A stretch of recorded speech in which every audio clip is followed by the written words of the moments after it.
What is up, everybody? It's Dr. Vibe here, host and producer of the award-winning Dr. Vibe show, the home of Epic Conversations. And I'm the host of Epic Conversations. Something's got to separate you from the rest. So you got to be willing to do whatever. In my experience, Black men have struggles like having community with each other. But she represents the mammy stereotype. Now that was epic. I needed that. What is up, everybody? It's Dr. Vibe here, host and producer of the award-winning Dr. Vibe show, the home of Epic Conversations, and I'm the host of Epic Conversations, 2018 Innovation Award winner, 2020 Best Podcast News Award winner, given out by the Canadian Ethnic Media Association. I also co-host and co-produce the only online show in the world for dads, fathers, and male caregivers that's sponsored by Dove Men Plus Care, and being part of that team, we've reached out directly and indirectly to over 400,000 dads, fathers, and male caregivers around the world. As always, I'd like to say you're blessed, highly favored, a magnet for miracles, and a solution for someone's problem. And we are broadcasting, it's May 22nd, but you know what? It feels like October 22nd in Toronto. The weather is ridiculous. Like, I'm beginning to think we should have snow instead of like wet, cold rain here. But you know what? We'll take what we can get. I'm looking forward to another epic show. Before we get started, I want to just do a few things. As always, subscribe to the Dr. Vibe show on YouTube and hit the notification button. And also, please like the Dr. Vibe show on Facebook, LinkedIn, and Instagram. If you want to, I want to advertise your business, product, or service on any of the platforms that I'm a part of, please feel free to email me, dr.vibe at the dr.vibeshow.com. We have a great conversation topic tonight, and a little bit of background. We're diving into a topic that is emotional, complex, and deeply urgent: reproductive rights, body autonomy, and the control of women's bodies. And we're holding this conversation in the light of the heartbreaking and controversial case of Adriana Smith, a 30-year-old woman in Georgia who was declared brain dead earlier this year while 9 weeks pregnant. Despite her condition, she's been kept on life support against her family's wishes because of the state of Georgia's abortion ban, known as the, quote, heartbeat law, unquote, which resists termination of pregnancy once fetal cardiac activity is detected. She remains on life support until the doctors deem it safe to be delivered. Now, this case has sparked outrage and debate not only in the United States, but around the world. And while we're based in Canada, the issues raised in Adriana's case reflect larger global patterns about who gets to make decisions over women's bodies and what it really means to support life. We have a special guest going to be joining us, but before we do that, we're going to play a video for those who aren't aware of this situation. We're going to play a video to give you a little bit of background. So let's get it queued up here. And we're going to show the video. Get it playing. There we go. Here we go. 9 weeks pregnant when she started having bad headaches in February. Enough to know that something was wrong. April Newkirk says her daughter went to Northside Hospital for help. They gave her some medication, but they didn't do any tests. They didn't do any CT scans. If they did, they would have caught it. The next morning, Adriana's boyfriend noticed something was terribly wrong. She was gasping for air in her sleep, gargling. More than likely it was blood. She was taken to Emory, Decatur, and then she was transferred here to Emory University Hospital, where Adriana worked as an RN. Unfortunately, there was nothing doctors could do. They did a CT scan and she had blood clots all in her head. So they had asked me if they could do a procedure to relieve them, and I said yes. And then they called me back and they said that they couldn't do it. Doctors declared Adriana brain dead. So I feel as if somebody dropped the ball at the hospitals, and her boyfriend asked, please keep her. If she was kept at the hospital, we wouldn't be here. Because of Georgia's heartbeat bill, which bans abortions after a fetal heartbeat is detected, her family says they weren't given any say in what happens next. It's torture for me. I come here and I see my daughter breathing by the ventilator, but she's not there. And I'm touching her. And she has a son who I bring to see her. Now, 21 weeks pregnant, her baby's health uncertain. She's pregnant. with my grandson, but my grandson may be blind, may not be able to walk, wheelchair bound. We don't know if he'll live once she has him. A situation she says no one should be forced into. It should have been left up to the family because I'm in my 50s, her dad is in his 50s, so we're going to have the responsibility with her partner to raise her sons, you know? And I'm not saying that we would have chose to terminate her pregnancy. What I'm saying is we should have had a choice. We should have had a choice. Thanks for watching. Stay updated about breaking news and top. All right. So if you're not aware of this story, you're aware now. Joining me in this important conversation is Nicolle Grant. She's an advocate for women's rights, someone who isn't afraid to challenge systems and speak boldly about truth, justice, and what needs to change. And I just want to say thank you, Nicolle, for joining us this evening. How you doing? I'm doing very well. How are you? I'm really good. I've had a good day. I'm very happy to be having this conversation with you. And I'm going to ask you, give me one win you've had today. One win I've had today. I went out for dinner with a great friend and had a wonderful meal and great conversation. And that was a big win for me. Nice. Well, let's get into it because I know we're going to go in on this conversation. And I want to start off with this conversation piece. The title of this is basing on pro-life versus pro-control. From your perspective, how do these terms shape the conversation? And do you believe they reflect the true nature of what's at stake? Well, first, before we get into that answer, I do just want to just begin by making something very clear that I don't have any medical background. I'm not a doctor or a healthcare professional. And the opinions that I'll be sharing tonight are solely based on my own opinions and my commitment to speaking up for those whose rights are often silenced or ignored. Now, to get into response to your question, from my perspective, pro-life versus pro-control it's a much more honest framing of what's actually happening. The term pro-life is designed to sound noble, like it's about protecting innocent lives. But if we really unpack it, we see that it's rarely about supporting life in a full or meaningful way. It's often about controlling women's choices, controlling our futures, controlling our bodies. And that's why pro-control is more accurate, in my opinion. Because when you strip away the slogans, what you're left with is legislation that says you don't have the right to make decisions about your own body. What's really at stake here is bodily autonomy and the fundamental right to decide what happens to your own body without interference from state or province, wherever you're from, religion, or public opinion. And this, I feel like this control doesn't stop at pregnancy. It spills over into other sectors of healthcare, whether our pain is believed, whether we're allowed to say enough is enough when it comes to chronic illness or reproductive trauma.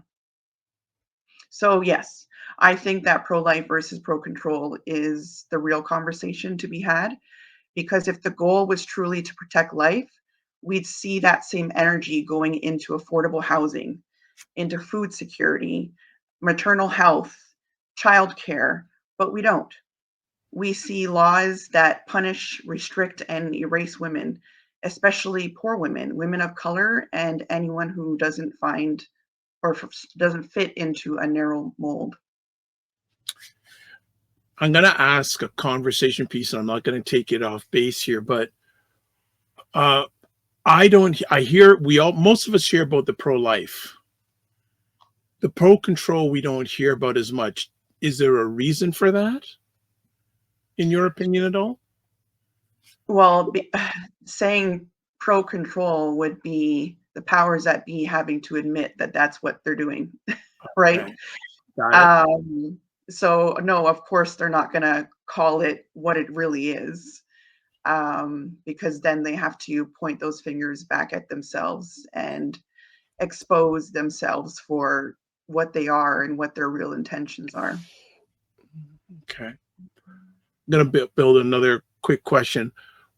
What aspect does money have in all this conversation, do you feel? Because it seems that, and correct me if I'm wrong, women who are less financially off have less choice in this circumstances. Is that agreed, not agreed? What do you think?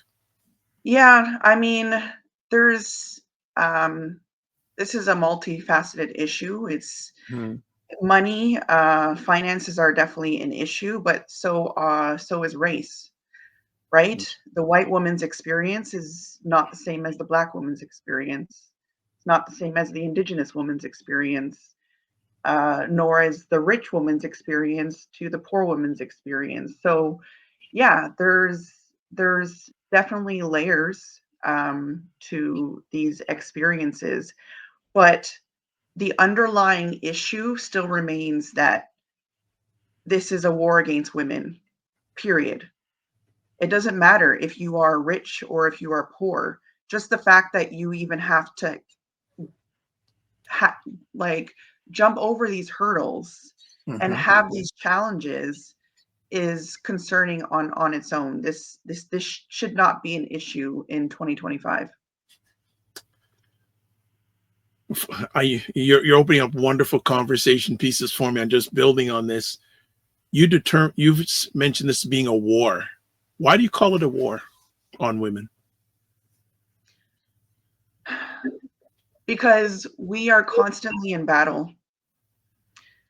I feel like women, we are always having to fight for our rights. Like, we are exhausted, like tired. Like, you know, it's Tired, tired. constant. If it's not one thing, it's another.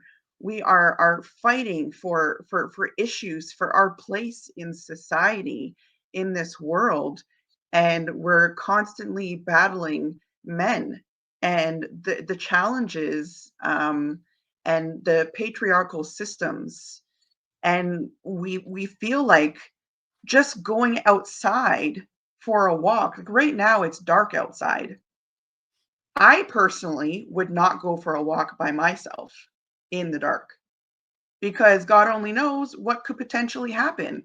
There's a lot of threats and risks out there, and women are attacked constantly every day. You're hearing of news stories, and we're we're at war. Whether it is for our rights to have ownership of our own bodies, or to just live in a peaceful society where we can just go for a walk on a nice summer night by ourselves and not have to worry about, you know, shadows lurking in the dark watching us.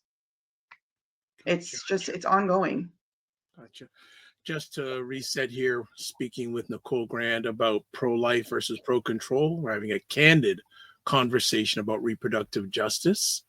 And my next conversation piece, or our next conversation piece is, can you share how your own experiences or those of other women close to you have shaped your views on reproductive freedom and bodily autonomy? Sure.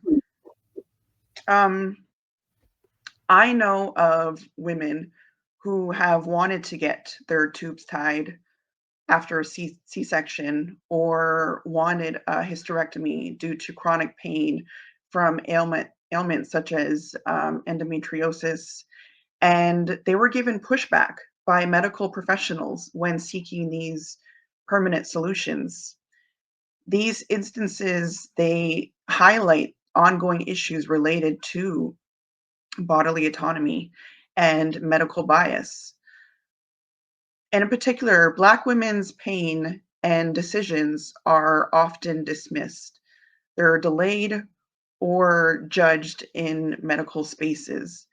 Black women are less likely to have their pain taken seriously by healthcare professionals. This stems from a racist historical belief that's been dating back to slavery, that Black people have a higher pain tolerance. And this has led to countless cases of delayed diagnoses, especially with conditions like endometriosis, as I mentioned, fibroids, and autoimmune disorders, where women are told that our pain is normal or it's psychological. Personally, for myself, I live with polycystic ovary syndrome, or PCOS for short. It's a condition that affects, or it can affect, fertility, hormones, metabolism, and mental health.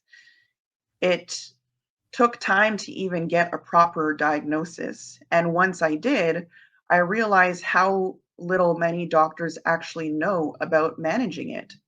So many women with this condition are left to figure it out on their own. We're left Googling symptoms, joining support groups, trying to piece together a treatment plan while our health is declining. And healthcare professionals, they just want to push things on us like birth control pills, which mask a lot of those symptoms.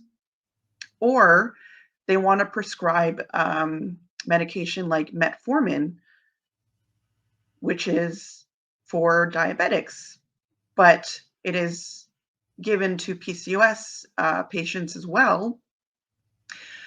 But it also masks the issues at hand. So there's no real scientific research that is going in to support women's health. And all of this reflects such a large issue, that the fact that women's health is under researched, it's undervalued, and when it comes to Black women especially, it's neglected even more.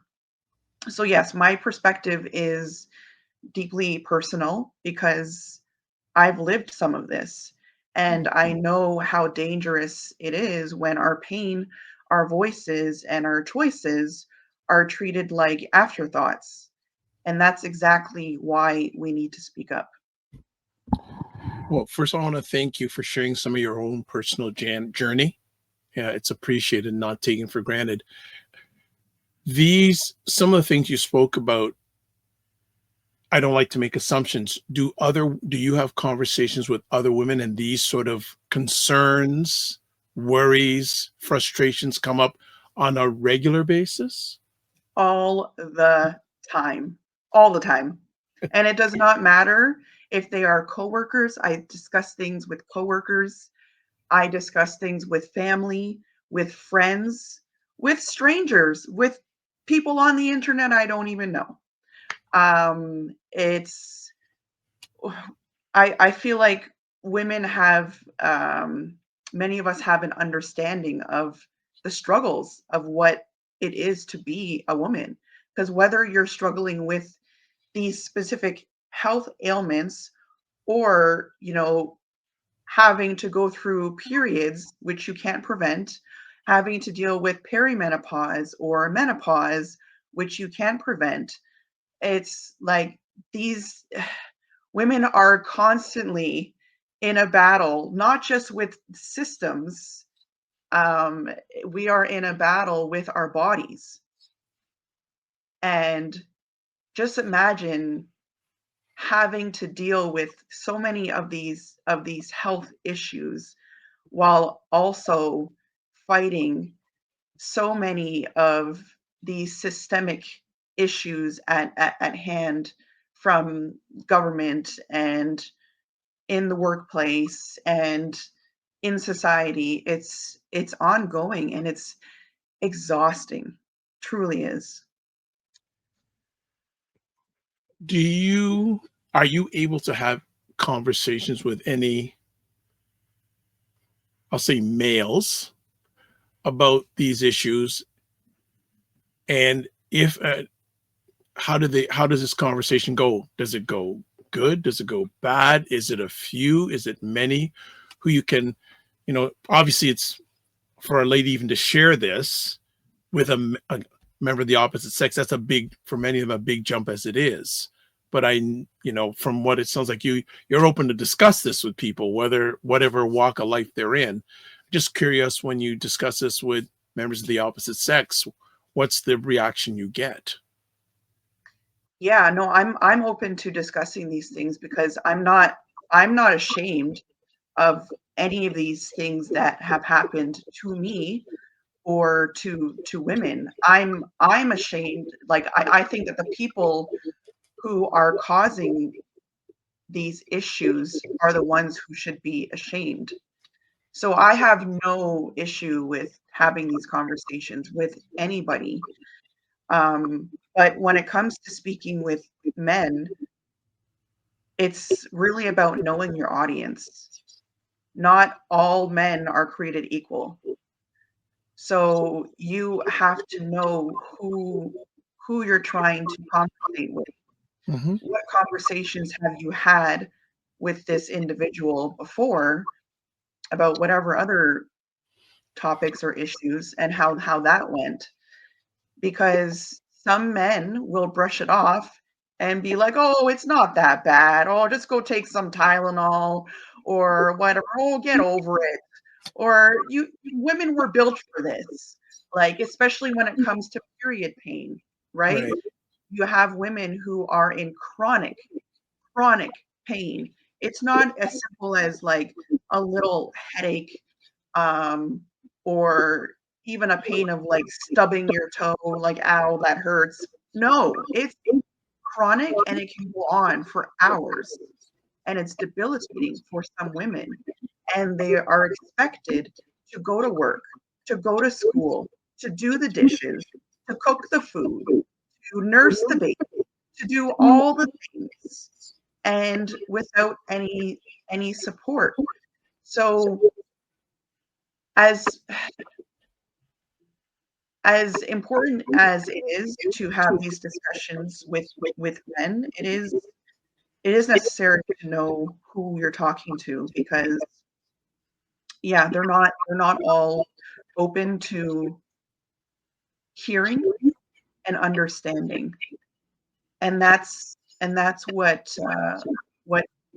we need, is to have anybody that we speak to about our pains or sorrows or issues to hear us and listen and show empathy and compassion, even if they can't help. Sometimes we're not asking for you to provide a solution. I'm not asking you to come up with a cure for, these health ailments. Right. Just the fact that you can sit there and listen and be like, I'm really sorry that, you're experiencing this right now. Is there anything that I can do to lighten the load for you? Or anything, like any type of support. Right. But yeah, it's difficult. Okay. I think on that, we're going to take a quick little break, and we'll be back in 30 seconds, and we'll continue on with this important conversation. So we'll be back in about 30 seconds.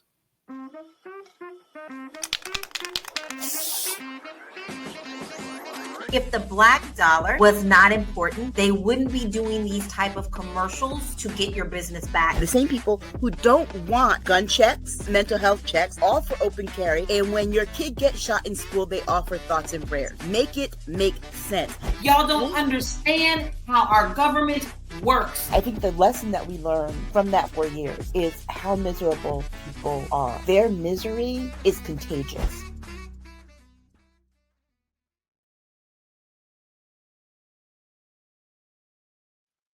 All right, everybody, that is Primetime Saturday afternoons with Aisha K. Saggers and Laura Lala Key. And they two Black women who try to make sense out of the nonsense that's going on politically and socially in America. One of these days, we're going to pull Nicolle on her. She's been in the comments, but we need to get her on screen because I would just when they come on, I'll say, see you in about 2 hours. I just let them go at it in a good way. So Nicolle and I are hanging out tonight. We're chatting. She's giving great lens and perspective on pro-life versus pro-control, a candid conversation about reproductive justice. If you want to touch base with Ms. Grant, there's where you can catch a hold of her on Instagram.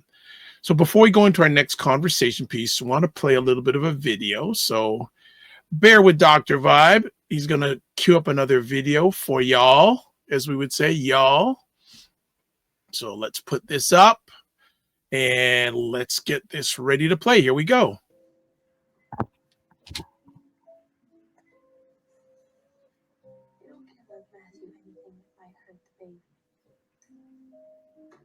There's no future for her in any case. There's too much bleeding, they say. Her brain is gone, they say. But Matthew is just a vessel now. The baby is all that matters. I suppose it's all that matters. All right, and that is from the wildly successful and wildly popular show, The Handmaid's Tale. And we lead it into this conversation piece. Earlier on, we played the video with Adriana Smith and her situation. I want to ask you, Nicolle, Adriana Smith's situation is drawn comparisons to, we just showed a bit of The Handmaid's Tale.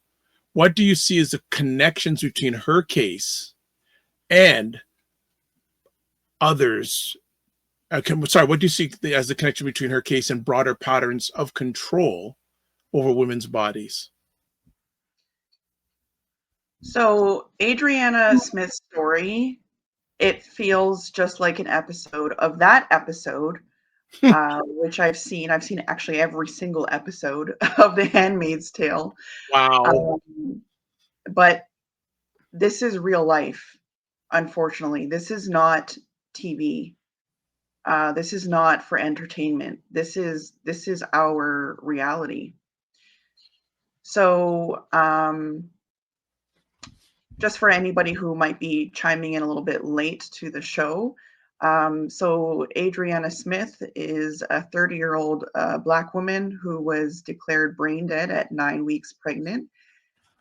And instead of being laid to rest, she's being kept alive against her family's wishes to carry her pregnancy.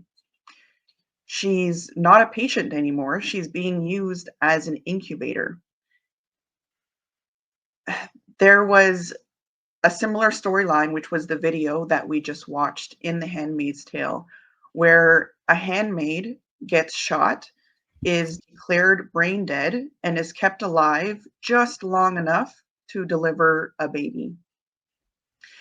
Then she's discarded and forgotten. That's what's happening to Adriana. And what's more interesting about the storyline of The Handmaid's Tale is it is also a Black woman. She's also a Black woman who is being used as an incubator and not looked at as human. Adriana's name barely even gets mentioned in the headlines, just like so many other Black women before her. So this ties back to women like Henrietta Lacks, whose cells were taken without consent and used to shape modern medicine. Black women have always been experimented on first. Our pain ignored, our consent dismissed. Once perfected, the procedures get used on white women with care and credit. We're always the test subjects, rarely the beneficiaries. This isn't just about Adriana, though. This is about the control. It's about the way Black women's bodies have been used, monitored, and managed across history and even now. And if we stay quiet about it, we're saying it's okay to reduce a woman's life to her womb. And for me, I refuse to be quiet about that. That's why you're here. Amen. 100%. 100%. What messages have resonated since you've watched every episode of The Handmaid's Tale? What messages have resonated with you, or some of the messages have resonated with you?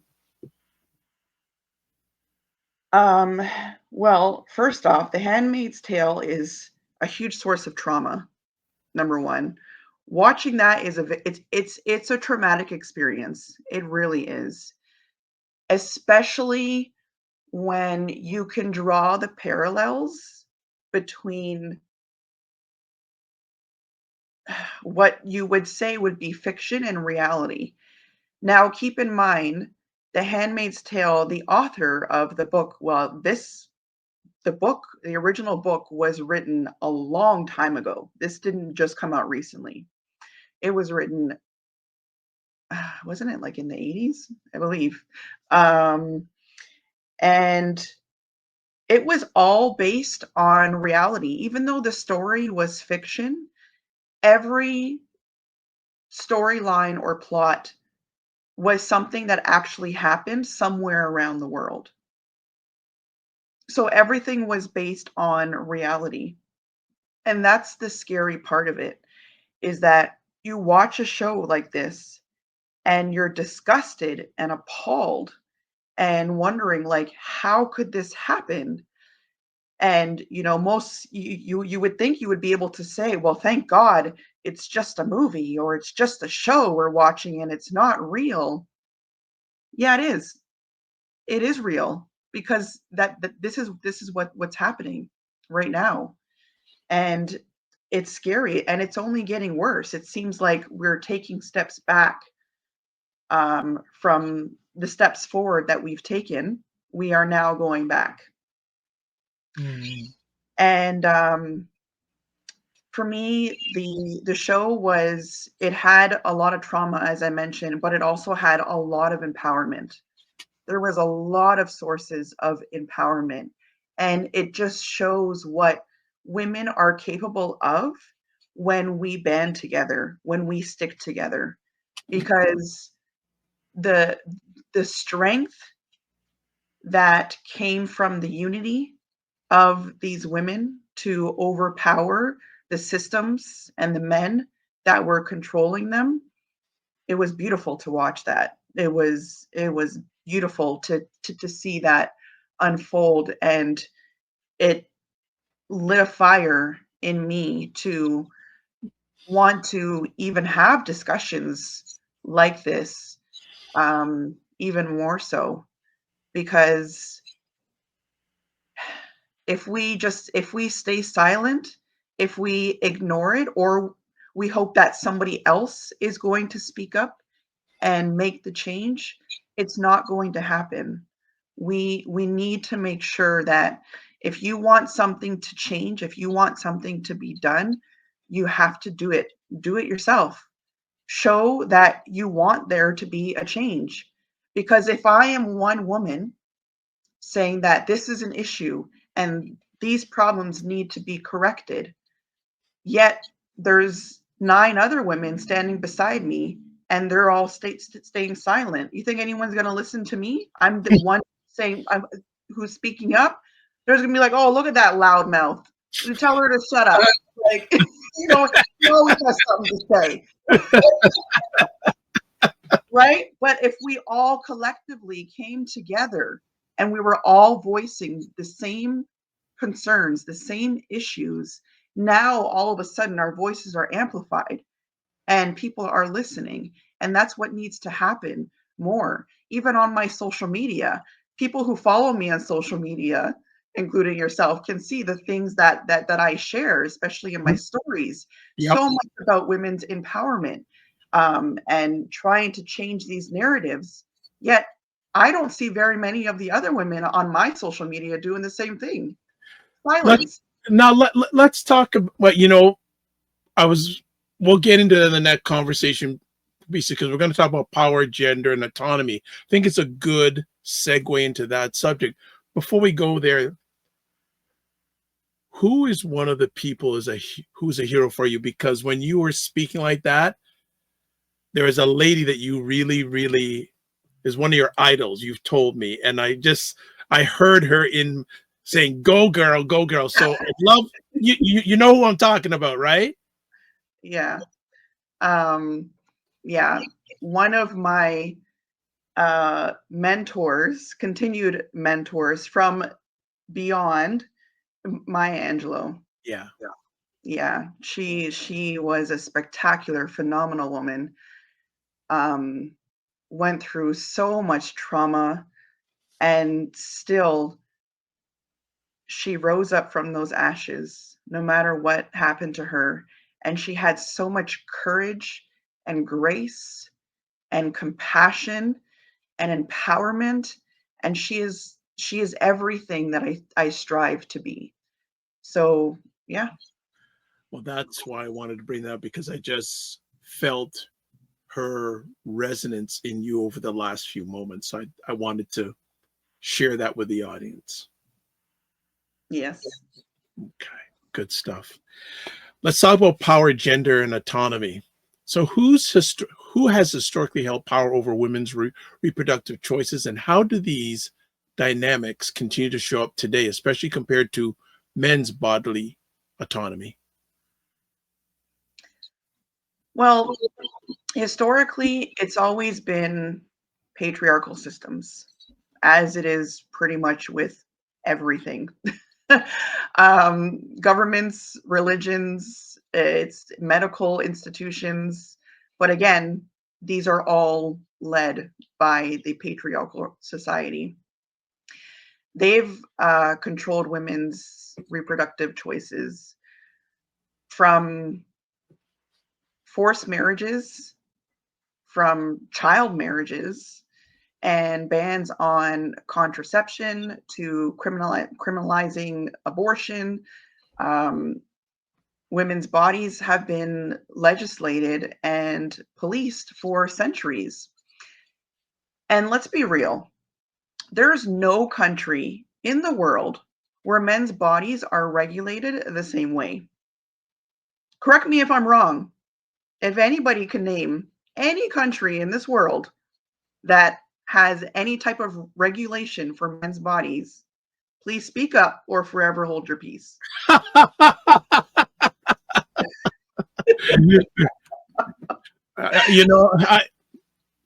When we were chatting, pre-chatting this afternoon, I'm going to do something for Nikki, and I'm just going to do this. She knows what I mean.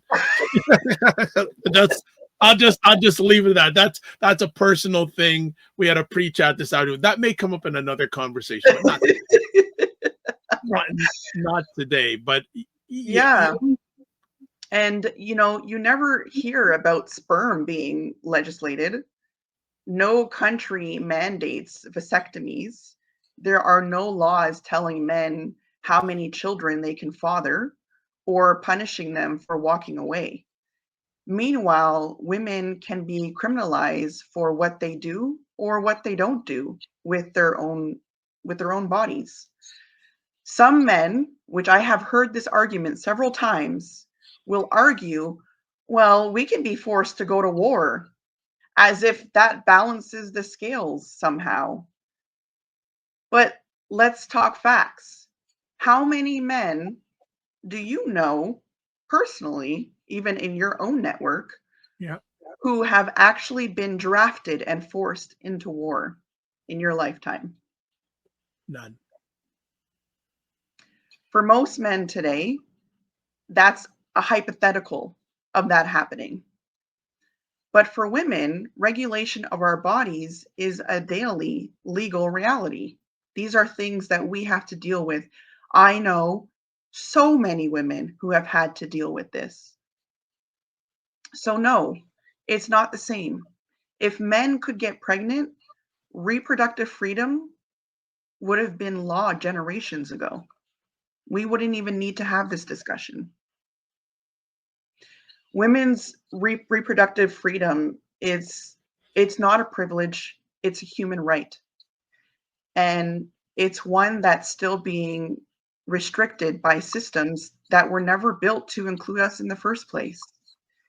And if we don't start calling that out for what it is, control, not care, nothing will change. Let me bring this to your lap and see what you have to say about it. What do you have to say for the women that would push back against what you're saying?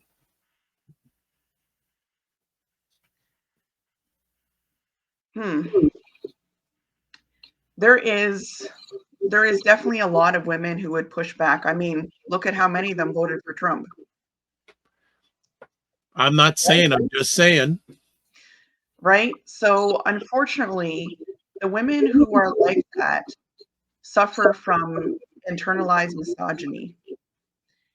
And many of them don't see or understand what they are doing, not only to other women, but to themselves. Because now, look at what's happening. These women who voted for Trump are now living in a country where they are suffering from their decision to vote for him. Now, some of them are, because immigrants also, some of them were immigrants and voted for him. And now he's telling them to hit the road. You don't even want them in the country. So look at what they voted for. This is what happens when you don't use common sense or logic to use your decision making, when you're not rational. And I do know that some women are living in a cycle of abuse.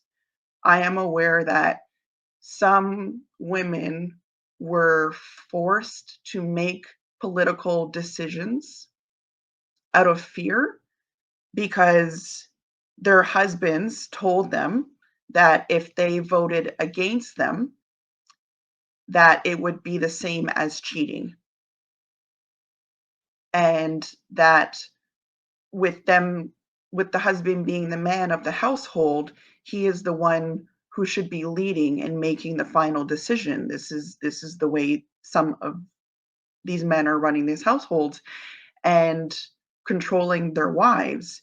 So even though the husband cannot see who they're voting for, it's not like he's standing beside her because everybody does the voting in private. She still has it in the back of her mind, that fear of what if this happens? What if I vote and things don't go right? What if? And again, that's control. It's control. Yeah, especially when it comes to social political issues, fear is a dominant factor, and one that, especially in politics, a lot of political parties, a lot of movements base themselves on fear. I'll save it to the end because I was going to ask the question, better off to the end. So I'll move it a little bit forward here with, when is a fetus considered a person? Because some say abortion is murder and a fetus is a full human being. If that's true, should fetuses also be entitled to life insurance or require fathers to pay child support from the moment cardiac activity is detected? Now, this is a great question and a great topic to have that you don't hear about very often at all. This is one of those questions that really exposes the contradictions in the so-called pro-life stance. If a fetus is going to be treated as a full human being, with the same rights and recognition as a born child, then where is the legal consistency? If abortion is murder, as some claim, then why aren't we seeing laws that allow parents to take out life insurance on a fetus? Why isn't child support required from the moment cardiac activity is detected? You can't call it a person in one context and not in another. It's either they're a person or they're not. Which one? Choose one. So if we're going to legally define personhood at 6 weeks, when many women don't even know they're pregnant yet, then let's apply that standard across the board. Should a miscarriage be treated as an involuntary manslaughter investigation? Should a pregnant woman be able to claim tax credits for her fetus? Should men who abandon a pregnant partner face legal consequences for abandoning a dependent human? Let's be honest, these laws aren't about honoring the life of the fetus. They're about controlling the woman carrying it. Because if the fetus were truly seen as a full human under the law, we'd see comprehensive prenatal care, paid maternity leave, which we have here in Canada, thankfully, but in the States, they're only getting a few weeks, if at all. And we'd also see legal accountability for both parents, but we don't. Instead, we see laws that punish women and leave them to carry the consequences alone. So no, I don't think the goal is to protect life. I think the goal is to police choices. And if you really want to argue that a fetus is a full person, then be ready to show up for that life with the same legal, financial, and emotional accountability expected for any other human being.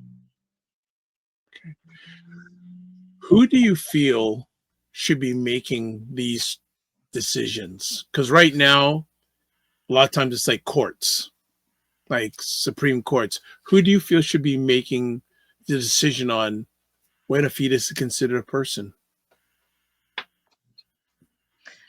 First of all, when it comes to anything involving a woman's body, women should be making those decisions.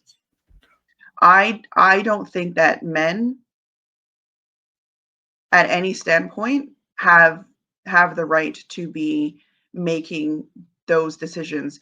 Yes, I think that their opinions matter. Absolutely. Give me your opinion. What are your thoughts? Sure, I'll listen. At the end of the day, it's my decision.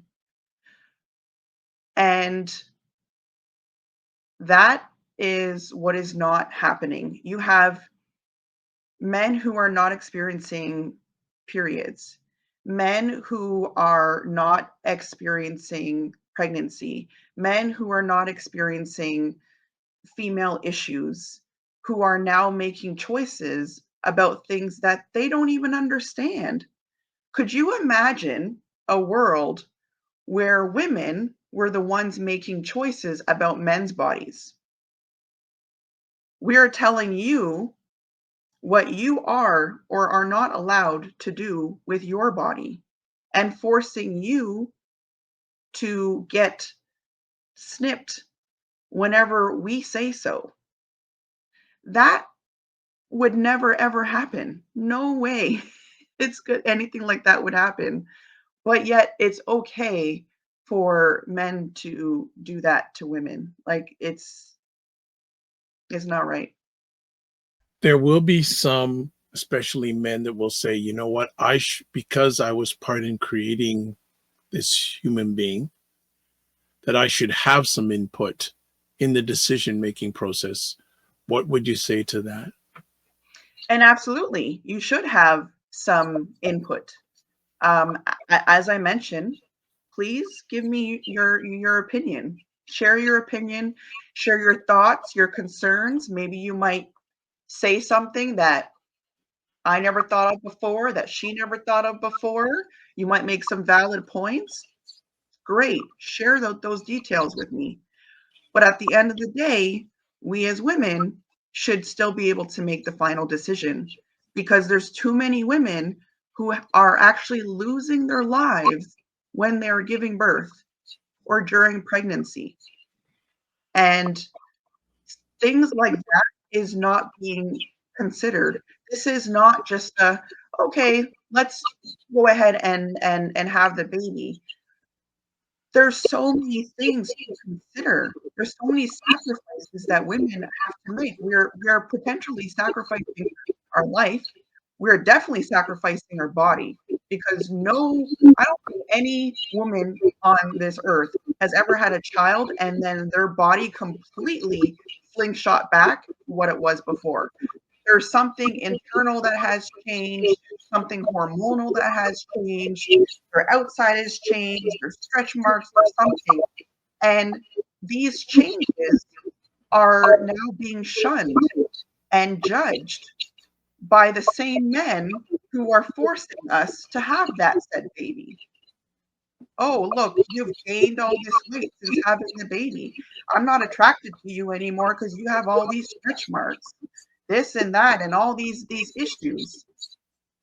So it's like it's a lose-lose. Okay.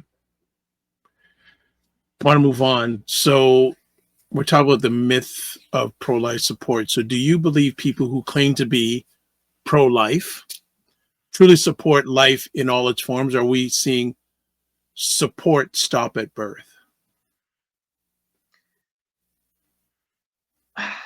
I think the term pro-life is very misleading, because if someone is truly pro-life, as I mentioned before, that should include the entire life, not just birth. Right now, families are struggling to put food on the table. Food bank usage is at record highs. Affordable housing is out of reach for many. Childcare costs are astronomical. Mental health supports are underfunded. And in the US, women in the same states passing most of these extreme abortion laws are only getting just a few weeks of maternity leave, if any at all. Some of them are being forced back to work before they can even fully heal from giving birth and can't even breastfeed their child. They're forced into formula feeding. So where is the support after the baby is born if you're really pro-life? Some people say just give the baby up for adoption if you can afford it. But do they ever consider what that really means? The foster care system is overburdened and broken. Children in care often experience neglect, trauma, abuse, and some tragically take their own lives because of it. So was it really a win to be born just to suffer? Being pro-life should mean fighting for better schools, affordable healthcare, clean water, safe homes. But what we're seeing is that once the baby is born, that so-called pro-life support stops.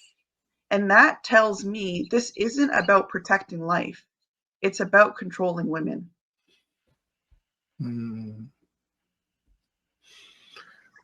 Again, I'm going to come back to the women that are controlling other women factor. When you say controlling, where, and we maybe have talked about it earlier on, but how concerned are you of the controlling women aspect in this converse with this subject?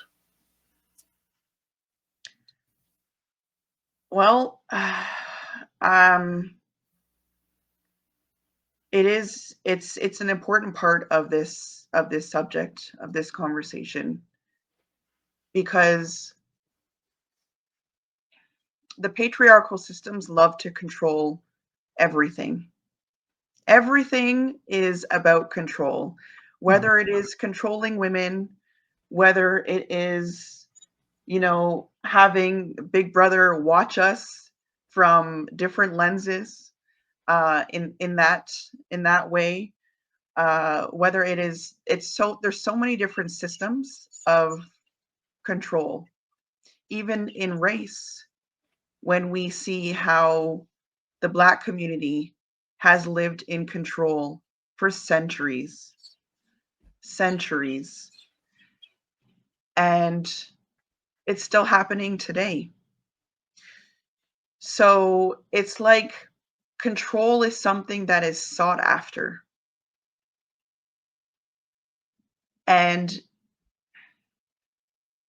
if it's like there's always a need, a desire to have it in some capacity. The struggle is real, living in this world where no matter what you do, what move you make, there's always something that is controlling your every move. Even in the workplace, there's so many areas where you feel like you are controlled and you don't have free will. Or in speech, you don't feel like you have a safe space to say what you want to say, because somebody has some type of element of control over you, whether it is a parent who is not giving you that safe space because of the control, or whether it is your partner or whatever. Somebody always has that control, and this is something that we need to get away from. Why do people seek that control so much? Okay. You talked a little bit about race. We'll get on to that now with race and reproductive justice, and how are Black women and women of color uniquely impacted by the reproductive rights debate? Black women and women of color have always been at the center of reproductive injustice, not just in how we give birth, but in how the system treats our bodies.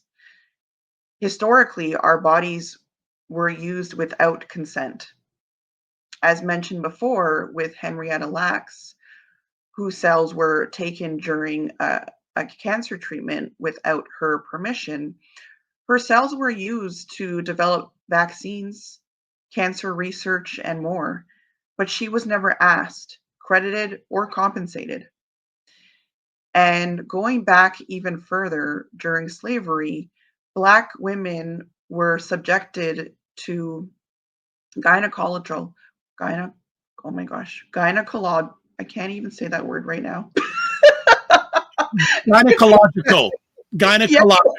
There you go. I got you. My brain is not braining.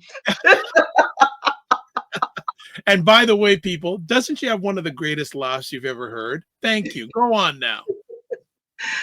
So they had these experimentations done on them without any type of anesthesia done, like given to them, provided to them. And that's the foundation of a lot of modern medicine. It was built on women's pain. Black women's pain was ignored so others could benefit. And that hasn't changed nearly enough today. Now, when we talk numbers, in the US, Black women are 3 to 4 times more likely to die during childbirth than white women. And this isn't about income or education. Even wealthy, educated Black women like Serena Williams have nearly died during childbirth because they weren't believed. In Canada, we don't even collect consistent race-based healthcare data, which in itself is a form of neglect. But what we do know is that Black and Indigenous women face longer wait times. They have poorer outcomes and higher rates of reproductive trauma. We also face forced sterilization. Over 100 Indigenous women in Canada have come forward in recent years saying they were coerced into sterilization, some even while giving birth. So when we talk about reproductive rights, we have to understand for Black women and women of color, this isn't just about abortion, it's about survival, autonomy, dignity. We don't just need a seat at the table, we need to flip that table and rebuild it with justice in mind. Got to own the table too, not just have a seat at the table. That's right.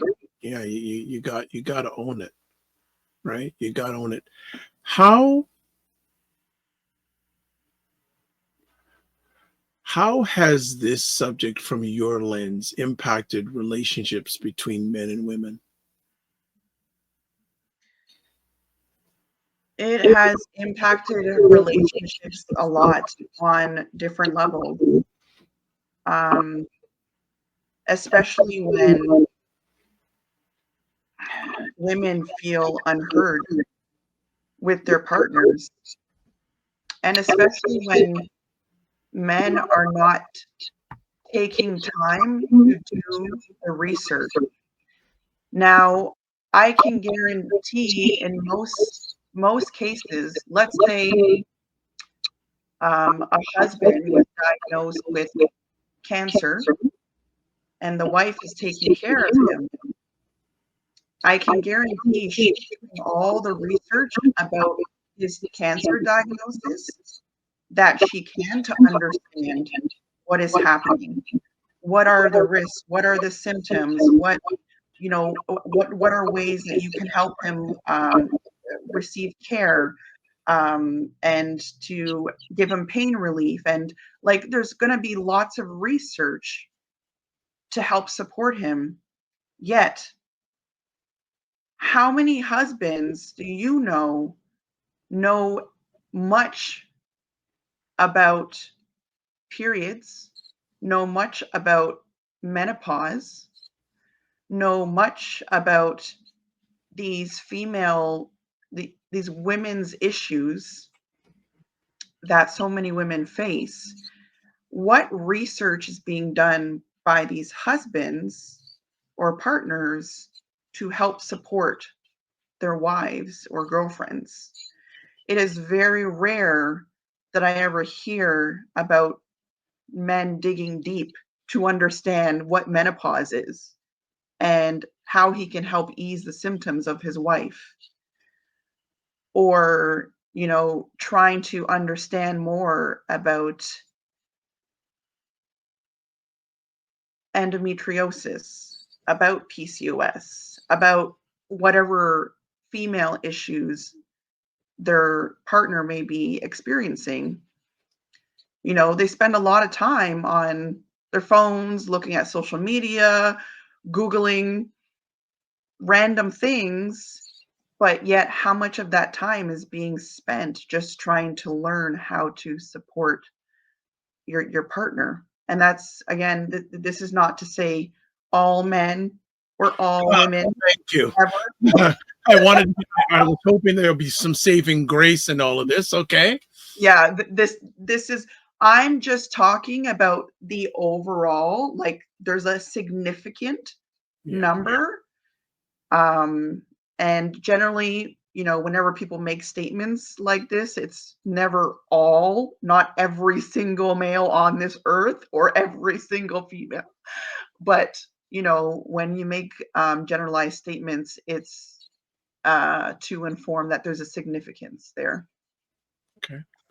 So beyond the binary, so does framing the conversation as pro-life versus pro-choice do justice for the real issues at stake, or does it oversimplify a much more complex reality? It definitely oversimplifies things. framing the conversation as pro-life versus pro-choice makes it sound like a personal opinion battle, when in reality, it's about power, policy, and systemic control. It doesn't capture the lived experiences of people who are navigating poverty, racism, trauma, healthcare discrimination, or even domestic violence. It reduces these complex realities into mini sound bites. For example, what about people who don't want to have an abortion but can't afford to carry a pregnancy because they don't have access to childcare or paid leave? What about those who were denied reproductive health care because they're Indigenous, undocumented, or even transgender? Where do they fit into the pro-life, pro-choice labels? That's why I believe in the framework of reproductive justice, a term that was created by Black women. It's about more than just the right to choose. It's about the right to have a child, the right not to have a child, and the right to raise that child in a safe and supportive environment. Because at the end of the day, this conversation, it isn't about what's happening in a clinic. It's about what's happening in the world we're asking women to bring children into. And that can't be captured in two opposing slogans. So we need to stop boiling it down to, are you for it or against it? And start asking things like, who has power? Who is impacted? And who is being left out of the conversation? All right. So as we start winding it down, I think you almost gave a good ending, but I will ask, what would you like listeners to take away from this conversation? And how can we begin to show up for reproductive justice in meaningful ways? What I hope people take away from this is that reproductive justice is not just about abortion, it's about freedom. It's about the right to make decisions about your own body without judgment, barriers, or punishment. And it's about recognizing that not all women experience that freedom equally, especially Black women, Indigenous women, and other women of color. Adriana Smith's story, it's absolutely heartbreaking, but it's not just an isolated issue. It's a mirror showing us how systems continue to value control over compassion. Mm. So how can we show up? Well, I feel like people need to educate yourself. We need to educate ourselves, not just about laws, but about the lived experiences of marginalized women.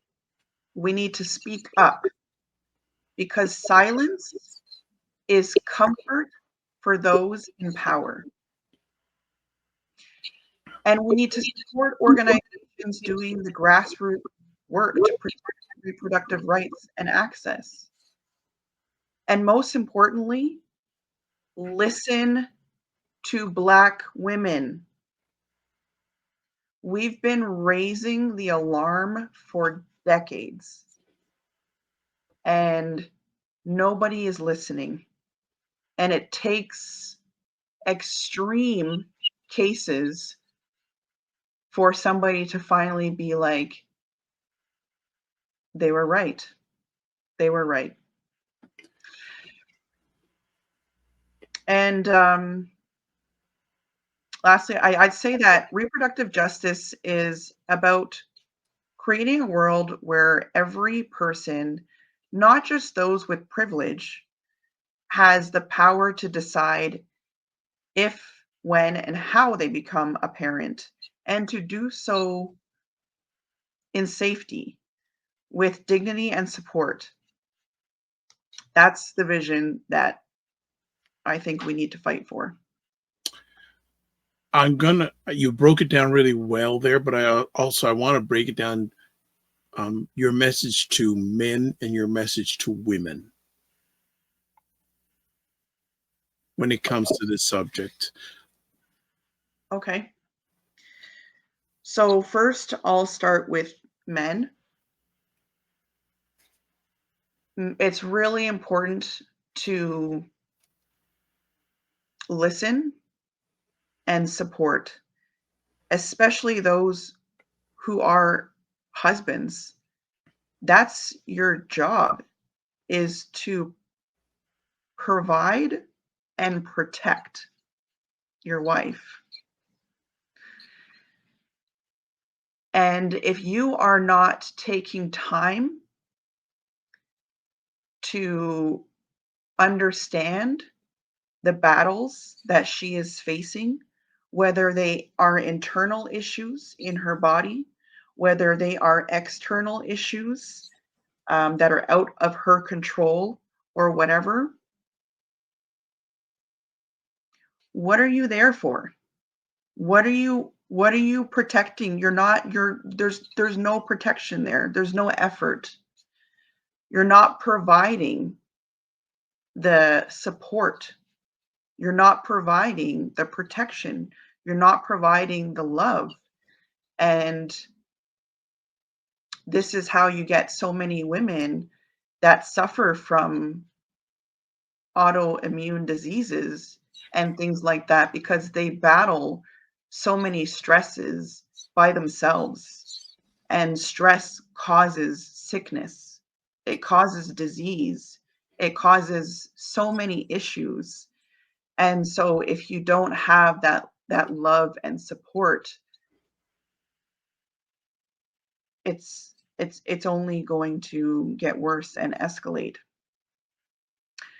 So yeah, I just say for the men, on top of what I mentioned, I say that men also need to speak up, because unfortunately men's voices are heard more than women's voices. So if you have two men who bring up these issues versus two women who bring up these issues, who do you think is going to be heard more? It's going to be the men. Their voice, it's listened to. It carries weight. And in order to be the protectors that men claim that they are, this is what needs to happen. You need to stand up and protect women. And then for the women, we need to unite more and use our voice. Use platforms such as this, such as social media, such as blog posts, whatever. If you need to scream it from rooftops, whatever you got to do, sis, just make sure that you are standing up for yourself. It's not even just about other women. Like, these issues impact you or even your daughters. Mhm. Think about your daughters. Like, I have two daughters myself, and that's constantly in the back of my mind, is the issues that they are going to have to live through and fight through as they get older, and I don't want them to have to do that.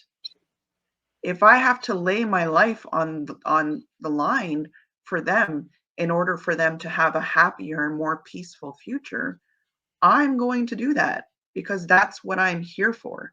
I am here. I am their protector. I am their provider.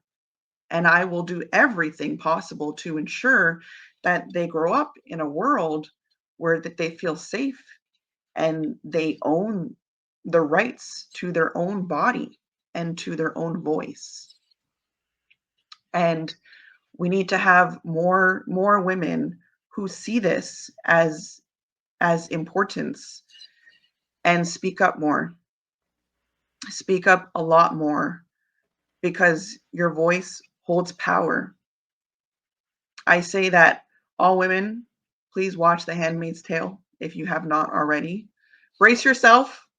Know that there's going to be some trauma. So if you need to do some mental work before, Yeah, it can be triggering, but I think also men should watch it too. Absolutely. I think everybody should watch it knowing the world that we live in, because the thing is that if you don't take time to know about your history or about risks, how are you going to prevent them from happening? So if you keep your head in the sand, or you turn a blind eye and pretend like these things are not happening, they're not going to go away. They're just going to get worse. So it's important to understand the issues at hand, because these are real. And we're at war right now. Unfortunately, we are at war, and it's up to us to stand up, use our power, step into our power, and make a change. Be the change that you wish to see. 100%. I think it was John F. Kennedy that said, if you don't stand for something, you'll fall for anything. Yep.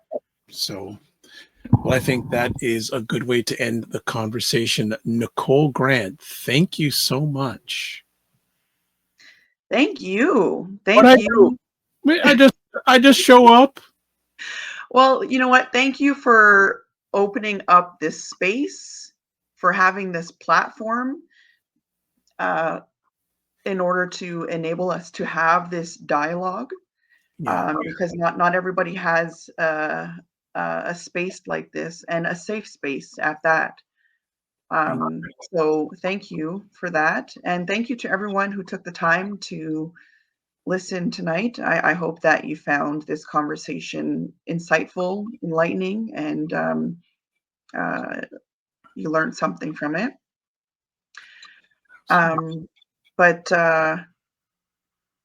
Yeah, let's keep talking. Let's keep challenging. Let's keep rising, because every woman deserves to be seen, heard, and free.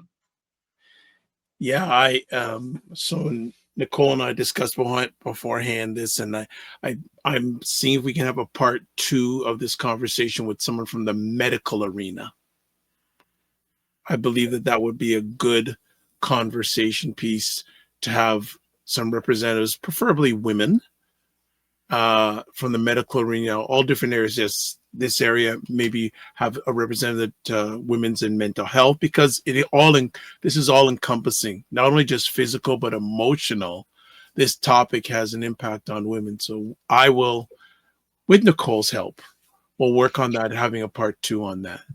Absolutely. And I really hope that tonight's conversation sparked something in the listeners, whether it's anger, compassion, clarity, or action, because silence is a choice. And in moments like these, being neutral isn't being peaceful. It's being complicit. 100%. If you want to get in touch with Nicolle, there is her Instagram, nikki.b.blessed on Instagram. For myself, as we wrap it up, If you want to get a hold of me, you can subscribe to the Dr. Vibe Show on YouTube and hit the notification button. Like the Dr. Vibe Show on Facebook, LinkedIn, and Instagram. If you want to advertise your business, product, or service on any of the platforms that I'm on, email me dr.vibe at the drvibeshow.com. You can always check out the website, the drvibeshow.com, YouTube, Facebook, and LinkedIn, The Dr. Vibe Show, Instagram at The Dr. Vibe Show, X at drvibeshow. You can email me at dr.vibe at the drvibeshow.com. And you can also check me on Substack, where we're broadcasting also this live. Dr. Vibe, drvibe.substack.com/subscribe. And then on Blue Sky at drvibe.bsky.social. And you can watch replays of this on YouTube, Facebook, LinkedIn, and the website. As someone said a long time ago, Dr. Vibe, you're Google-licious. So I like to be Google-licious. You like that. All right. As always, this is the way I end off all my conversations. Live your life as a dream. If you can dream it, you can make it. Sometimes you have to get small to get stronger. Block assumptions. Aim bigger, aim better, aim higher, aim wider. Love, faith, and respect. And don't just manage your time, manage your energy. Remember to give yourself grace. And if you're not making history, make money, but try to do both and always make it better. God bless. Peace well. Keep the faith. Walk good. And we'll catch you soon.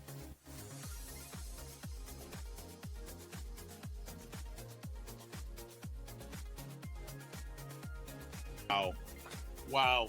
Yep. I feel like I'm in class with Dr. Alicia. That's a class I wouldn't skip. There's some other ones I'd like to skip. But I'm glad I'm not skipping this class tonight.